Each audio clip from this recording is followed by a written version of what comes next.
Hello everyone, அனைவருக்கும் வணக்கம். நான் உங்கள் தமிழன் கார்த்திக் யூடியூப் சேனலோட கார்த்திக். இன்றைக்கி இந்த வீடியோவில் கிரெடிட் ஸ்கோர், அதாவது சிபில் ஸ்கோர் நான் எதுவுமே பண்ணல ஆனாலும் சிபில் ஸ்கோர் குறைஞ்சிட்டே இருக்குது அப்படின்னு நிறையா கம்ப்ளைண்ட்ஸ் வந்துட்டுருக்கு.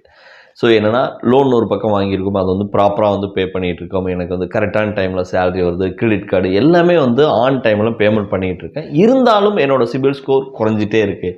ஸோ இதுக்கு என்ன பண்ணுறது அப்படின்னா இதுக்கு என்ன காரணம் அப்படின்னா நிறையா பேர் கேட்டிருந்தீங்க. அதுக்காக தான் இந்த ஒரு பதிவு. ஸோ நம்ம ஆன் டைம் பேமெண்ட் பண்ணினாலும் நம்ம நிறைய லாட் ஆஃப் என்கொயரி, அதாவது லோன் என்கொயரி பண்ணுறதுனால இந்த ப்ராப்ளம் வருது. ஸோ இதுலேயே soft enquiry and hard enquiry அப்படின்னு சொல்லிட்டு இந்த சிபில் ஸ்கோர்லேயே 2 டைப்பாக இருக்குது.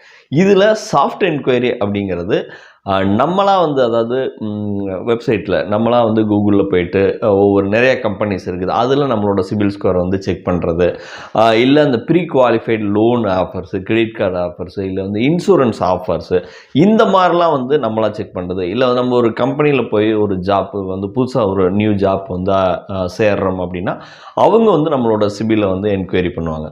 ஸோ அப்படி என்கொயரி பண்ணுறது இதெல்லாம் சாஃப்ட் என்கொயரிஸ். ஸோ இந்த மாதிரி உங்களோட சிபில் ஸ்கோரை செக் பண்ணால் அது எந்த வகையிலும் உங்களோட ஸ்கோர் குறையறதுக்கு பாதிப்பை ஏற்படுத்தாது, எந்த வகையிலும் அஃபெக்ட் பண்ணாது. ஸோ இது பிரச்சனை இல்லை இந்த சாஃப்ட் என்கொயரி. இதுவே ஹார்ட் என்கொயரி, நம்ம கிரெடிட் கார்டு அப்ளிகேஷன் அப்ளை பண்ணுறது, இல்லை புதுசாக ஒரு பர்சனல் லோன் அப்ளை பண்ணுறது, இல்லை ஹோம் லோனோ, அதாவது மார்ட்கேஜ் லோனு, இல்லை ஆட்டோ லோனு, இந்த மாதிரி லோன்ஸ் நிறைய கம்பெனிஸில் ஒரு பக்கம் பர்சனல் லோனு கம்மியான இன்ட்ரெஸ்ட்டில் கிடைக்குது, இன்னொரு பக்கம் ஆட்டோ லோன் கம்மியான இன்ட்ரெஸ்ட்டில் கிடைக்குது, இன்னொரு பக்கம் கிரெடிட் கார்டு ஒரு பேங்க்கில் கம்மியாக இருக்குது, இன்னொரு பேங்க்கில் எனக்கு ஒரு கிரெடிட் கார்டு ஆஃபர் வந்திருக்கு அப்படின்னு சொல்லிட்டு நிறையா பக்கம் கிரெடிட் கார்டை அப்ளை பண்ணுறது. ஸோ இப்படிலாம் அப்ளை பண்ணால் இந்த எல்லா கம்பெனிஸும் எல்லா பேங்க்கும் சேர்ந்து நம்மளோட சிபிலை செக் பண்ணுவாங்க.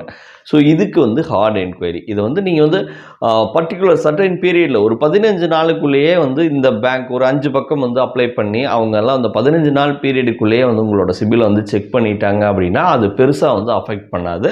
ஆனால் அதை தாண்டி இன்றைக்கி ஒரு பக்கம் அப்ளை பண்ணிவிட்டு மறுபடியும் ஒரு 10 நாள் கழித்து ஒரு பக்கம், மறுபடியும் ஒரு 20 நாள் கழித்து இன்னொரு பக்கம் லோன் அப்ளை பண்ணிங்கன்னா அவங்க அந்த சர்டைன் பீரியடில் கொஞ்சம் பீரியடை வேரி எடுத்துட்டு உங்களோட சிபிலை செக் பண்ணால் அது ஹார்ட் என்கொயரி அப்படிங்கிற ஒரு கணக்கில் வரும். ஸோ அப்படி இருக்கையில் உங்களோட சிபில் ரொம்பவே அஃபெக்ட் ஆகும். ஸோ இது ஒரு சின்ன இன்ஃபர்மேஷன், இதை எல்லாரும் தெரிஞ்சுங்க. இந்த சாஃப்ட் என்கொயரிக்கும் ஹார்ட் என்கொயரிக்கும், சாஃப்ட் என்கொயரி எந்த விதத்திலும் பாதிப்பு ஏற்படாது, இந்த ஹார்ட் என்கொயரி பண்ணுறதா தவிர்த்துருங்க. உங்களுக்கு லோன் இருக்குது, அதாவது கொஞ்சம் இன்ட்ரெஸ்ட் வேரி வந்தாலும் பரவாயில்ல, எதாக இருந்தாலும் ஒரே பக்கம் பண்ணுங்கள்.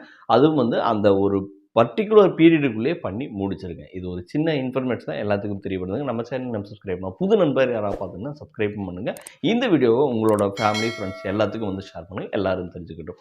இன்னும் ஒரு நல்ல தெளிவான சூப்பரான பதிவில் உங்களையும் சந்திங்க. அன்டில் தென், பை ஃப்ரம் தமிழன் கார்த்திக். Take care.